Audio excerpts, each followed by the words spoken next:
PKL yang berjualan di sepanjang trotoar Jalan Raya Kecamatan Belitang ditertibkan oleh petugas Satpol PP karena sudah meresahkan warga.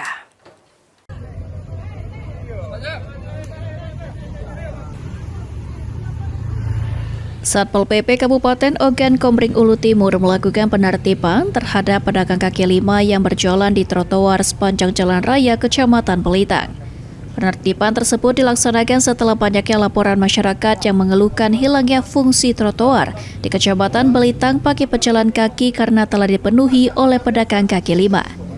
Atas laporan tersebut, Satpol PP Oku Timur telah melakukan sosialisasi dan memberikan surat peringatan kepada para pedagang kaki lima di Belitang, dan puncaknya dilakukan penertiban secara tegas bagi PKL yang masih berjualan di atas trotoar.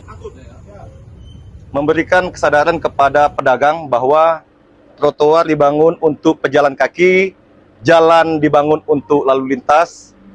Kami memberikan himbauan, memberikan teguran bahwa kalau bisa dengan kesadaran penuh, jalankan fungsi sesuai fungsinya.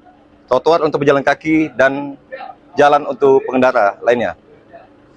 Bila ke depan ditemukan masih ada yang membandel, apa yang akan dilakukan?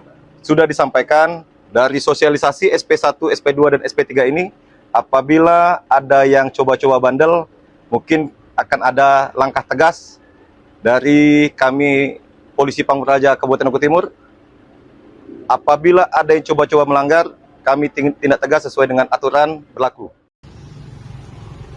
Dari hasil kegiatan, sejumlah lapak PKL yang masih melanggar dibongkar secara paksa. Selain melibatkan ratusan personil Satpol PP, penertiban juga melibatkan unsur TNI dan Polri.